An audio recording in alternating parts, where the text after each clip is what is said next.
Hello, and welcome to the Citywide Hybrid Round 2 Redistricting Community Meeting. My name is Ginger Spencer, and I'm a Deputy City Manager with the City of Phoenix. Every 10 years, the city conducts a redistricting process to gain public input on equalizing the population in each council district based on the results from the last census. Thank you all for attending today, whether if it's in person or virtually, and your input is very important to us. With me here today is our city clerk, Denise Archibald, who's overseeing our redistricting process. And then also next to Denise, we have our former city attorney and former city clerk, Chris Meyer, who has been involved with all of the city's last 3 redistricting processes. I'd also like to introduce our redistricting consultants, who are Priti and Sam Mather. And we will begin our process with and we will begin with an overview of the process with our city clerk, Denise Archibald. Denise. Thank you, Ginger. Good morning. As Ginger mentioned, this is round 2 of redistricting community meetings. We are using the same process that we have used in the last 3 redistricting processes in 1990, 2000, and 2010. And as Ginger mentioned, we do have a consultant. That's to ensure a professional and impartial process. And through a procurement process approved by the City Council, we did hire Arcbridge Consulting with Preeti and Sam Mather from the Washington, D.C. area. We did have our initial round 1 of community meetings for redistricting in June, where we provided information to the community on the census data at the time, the redistricting process, and the process to provide community input, and also on how to create their own redistricting maps. And the ability to create maps and submit maps by the public was open until August 1st. The consultants then reviewed each submittal that was submitted, and now they are bringing forth 2 alternative maps, Alternative Map A and Alternative Map B. And so what we're looking for at this time is the resident and public comment on these maps. Not necessarily picking one map over the other, but instead what you like about each map and what you don't and why, and any concerns that you may have with the maps. Once this round 2 redistricting community meetings process is finalized, then we will bring forth the final map and or maps to the council. We are scheduled to bring that to the council at the September 26th policy meeting, and then the council will vote on the new boundaries. These new boundaries will then become effective beginning January 1st of 2024, just in time for the November 2024 election. We do have the ability for persons to submit comments online still, and all of the information related to redistricting is at Phoenix.gov. Therefore, if you would like to either make comments or look at the maps, Alternative A, Alternative B, or look at any information related to redistricting, please go online to Phoenix.Redistricting.com. And with that, I will send it over to Preeti Mather. Good morning. My name is Preeti Mather, and I'm with Arcbridge Consulting. And as you know, this is round 2, and I am going to go through some slides from round 1, and then we will talk about the alternatives, Alternative A and B. So these are your current council districts, and on this slide we are showing you 2010 census redistricting data, and also the 2020 census redistricting data. As you can see, the maximum deviation, which is one of our requirements, is now up to 14.45%, and that means that we have to redistrict. The current population of Phoenix has grown from 1.4 million to 1.6 million. On this graph, I'm showing you that based on the current population 2020 census, the ideal population for each district is now 201,000. And the districts which are under this dotted line need to gain population, and the districts which are over this line need to reduce some population. So having said that, let's go over the redistricting requirements and guidelines. These were presented to you in round one, and we are showing you that these are the guidelines which were used in creating the alternative maps which are going to be presented. So I'll just go over the equal population, which is the most important, and that each district should have equal population as much as possible. And it also provides us with a maximum deviation threshold of under 5% for all the districts and under 1% for each individual district. Other requirements are that we should comply with the Voting Rights Act, contiguity, compactness, core of current districts, and communities of interest and political subdivisions. For Phoenix, we are using the county precincts as our building block. Now let's talk about the public submission process. This process started soon after round one, and we received 36 map submissions, and the period where the community could provide their maps was June 29th to August 1st. 16 community members, they authored multiple submissions, and then these submissions, we numbered them 1 through 36 in the order that they were received. Now, all submissions were evaluated for compliance with the redistricting criteria. And we came up with the two alternatives, which were based on analysis of compactness, precinct splits, maximum deviation, majority-minority districts, and incumbency. Two plans that were selected are described here.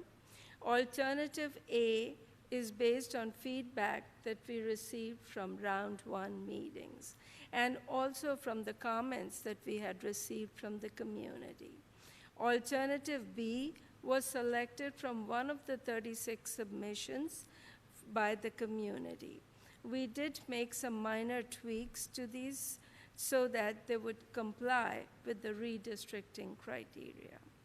In the table below, we are showing you the current districts, some basic statistics about them, that the current districts have 14.45 maximum deviation, and then we compare it with alternative A, which is 1.38%, and alternative B, which is 1.90%. We also provide the precinct splits, the compactness score, and the number of precincts that are moved. So with that, let's take a look at alternative A. In alternative A, you can see the changes. There are changes to each district. Some changes are minor, and some districts have more changes.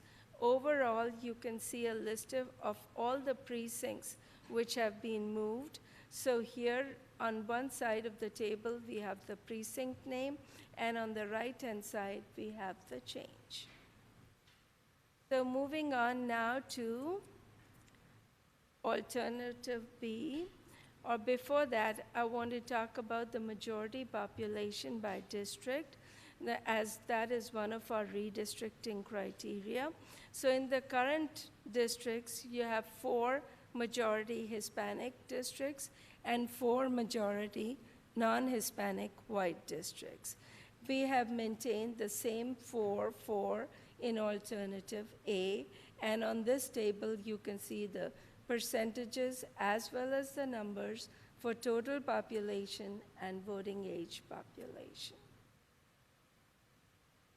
So in alternative B, there are 33 precincts which have been moved, and we have a listing of all those, and we also have a map.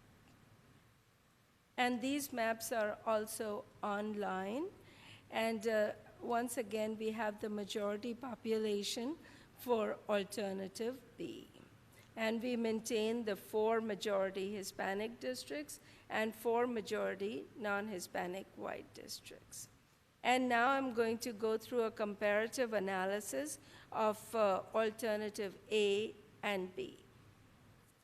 So in alternative A, for District 1, we have only one change, and you can see that the only precinct being affected is Harmont precinct. In alternative B, we have 8 changes, and you can see them in more detail on this slide. And we have the precinct names are labeled, and so are the major streets. Moving on to District 2, we have alternative A and alternative B side by side, and you can see there are changes in this area as well as in the southern part of the district. In alternative A, there are 4 changes, and in alternative B, there are 8 changes. And we have listed the precincts, and we are showing them on the map as well. Now we move on to District 3. In District 3, alternative A, we have 7 changes, and you can see the changes are over here with the Bluefield Grovers precinct, and then you come down here, you'll see the Glen precinct and the Hillary precinct over here. Now, in alternative B, there are 9 changes, and some of the changes are similar to what alternative A offers, but you can see here that here in alternative B, for District 3, it's going up north, and there are changes in the southern part of the district as well. Moving on to District 4, and you can see here that alternative A has 7 changes, and alternative B has 13 changes. And you can see here that we have the Marlette precincts, Marlette, Solano up north, which is different, and you can also see the Creighton precinct, and you can see the changes in alternative B. And you can see in the southern part of the district, in the western, eastern, so you can see the changes on these slides. Moving on to District 5, we have alternative A, and alternative A has 9 changes, and alternative B has 11 changes. And you can see them on the map as well as they are listed on the right-hand side. So moving on now to District 6. District 6, alternative A offers 4 changes, and alternative B offers 8 changes. And the changes in both alternatives are in the northern part of District 6, so we will show them to you in more detail here. And you can see that there are changes on this part of the district, the western part you can see in alternative A and B, and you can also see around in the southern part of the district. Now moving on to District 7, alternative A and B, they both offer 9 changes, and you can see the listing over here. You can see some of the precincts are going to D7, like we have the Cora Pena and Desert Sky. And in alternative B, you can see the changes here, and all the precincts are listed here. Moving on to District 8, alternative A offers 4 changes, while alternative B offers 3 changes. And you can see them right here. We have Creighton, Levine, Mayflower, and Olney. And you can see that in alternative B, Mayflower is the common change, but then we have Ruby and Westward Ho.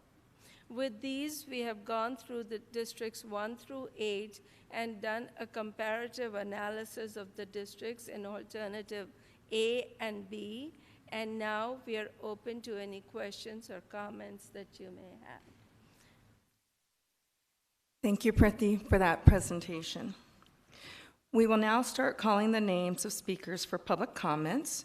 And when I call your name, we'll either unmute you if you're online, or if you can come to the microphone when your name is called. I'd also like to note that Ms. Carmen Cota is providing interpretation services today. Our first speaker will be Richard Pitts. Good morning. My name is Richard Pitts, and I'm the CEO of Neighbors Against Grievous Government Actions. And I do thank you for the opportunity to speak this morning.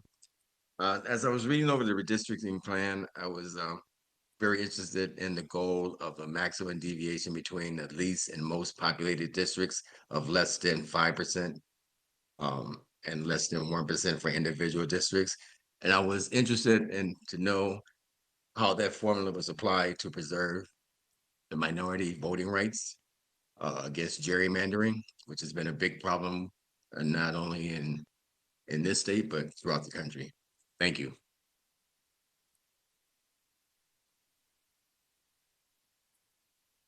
Thank you, Richard. We'll ask our consultant to respond to your question. It's a very good question, and gerrymandering, anytime you talk about redistricting, you definitely talk about gerrymandering. And what we have done for the city of Phoenix, we have made sure that each district complies with the maximum deviation requirements, as well as the majority-minority population. So if I go back to the presentation, you can see that we have made sure that in alternative A, as well as in alternative B, we continue to maintain 4 majority Hispanic districts and 4 majority non-Hispanic districts, not only at the total population, but as well as in the voting age population. And that was one of the very important criteria that we had, and we believe that both alternative A and B, we took care of that, and we are presenting the data here. Thank you, Priti. Our next speaker will be Andre Williams.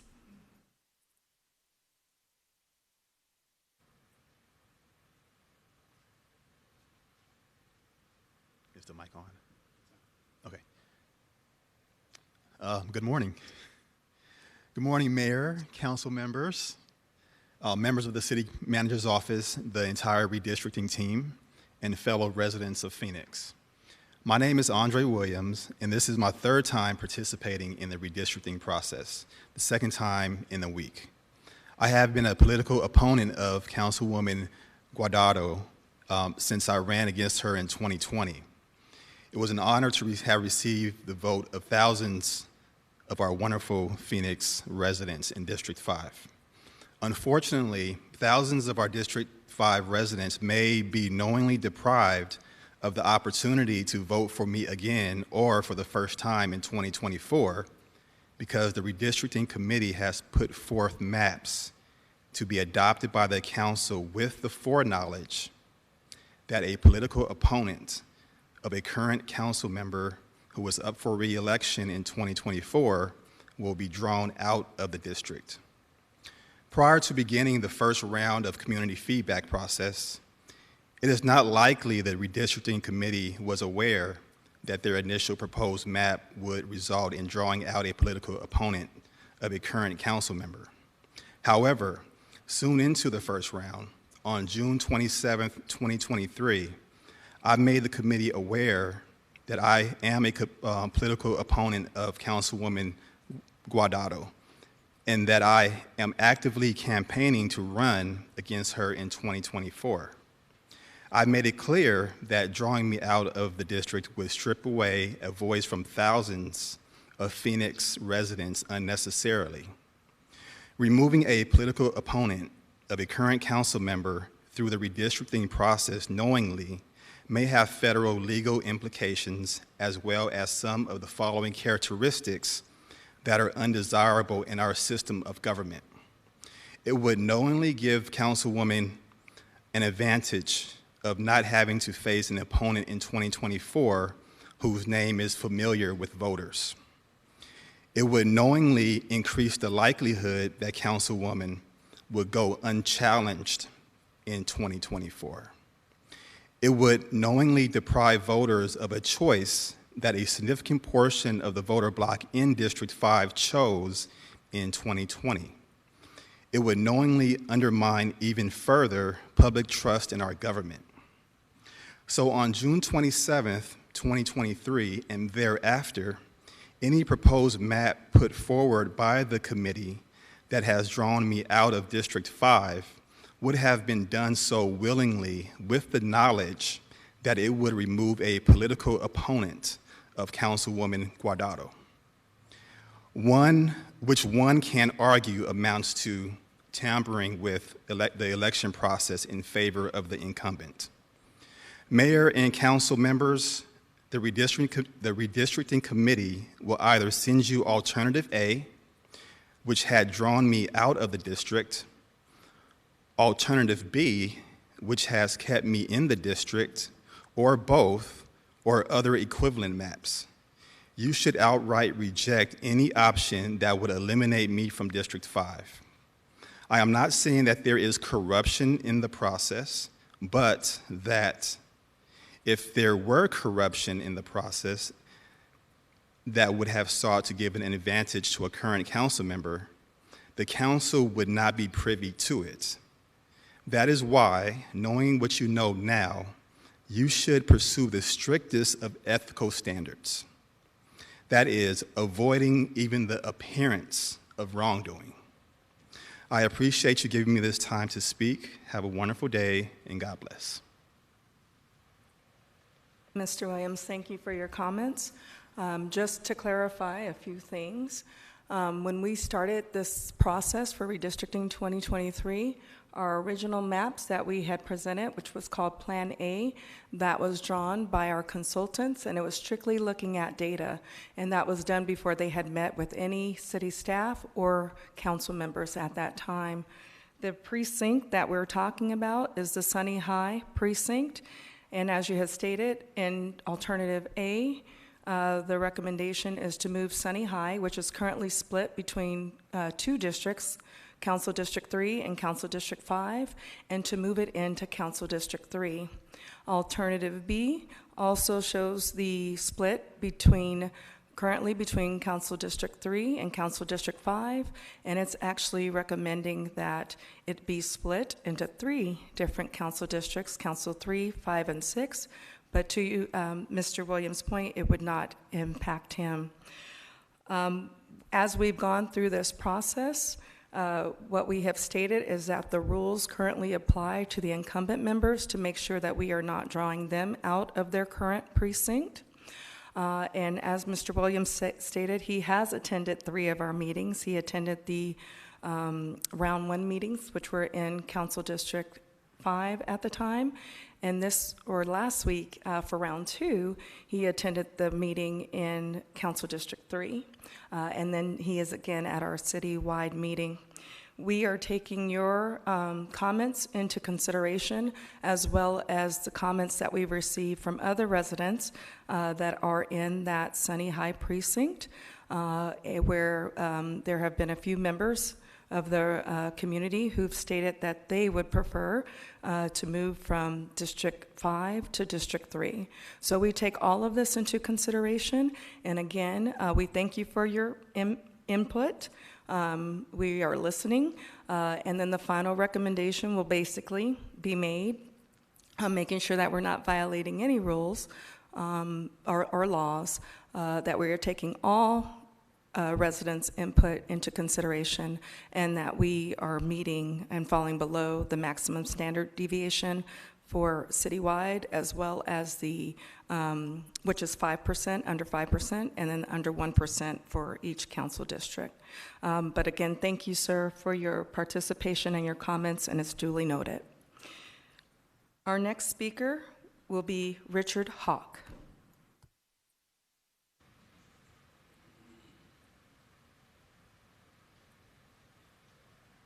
Hey, my last name is Hauk, by the way, just correction. I use they, them pronouns. I currently live in District 7, and my vote would be for Plan A, so I can remain in District 7. I think Yasemin Ansari is doing a great job.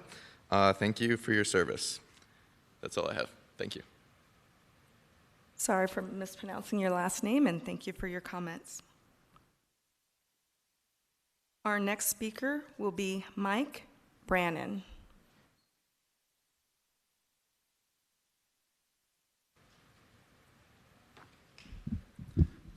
Good morning, Mike Brannon, United Phoenix Firefighter Association, and a District 6 resident. We were involved in this process from the very beginning and submitted a map back in July 28th. We feel that map A best represents the map that we submitted. It was very comprehensive, very informative. We got the community input, and we right now support map A. Thank you. Thank you for your comments and your participation. That concludes all of the speakers that we had today. Thank you again to everyone for attending this round 2 citywide hybrid redistricting community meeting. I would like to state that if you have comments that you would like to present to us, we are still taking them online, as well as you can call in, but if you'd like to submit them online, you can go to Phoenix.gov, and we'll be happy to take your comments there. I want to thank all of the staff and all of the individuals who are involved with today's meeting and helping make this possible. And then also, lastly, I would like to note that if this will go forward to the full City Council on Tuesday, September 26th, this will be our City Council policy session. And the meeting will be held at 2:30 p.m. and you will be able to attend either in person or online. And again, thank you to everyone who has participated in this process, and also thank you to our mayor and council for hosting these meetings. With that, we are concluded. Thank you.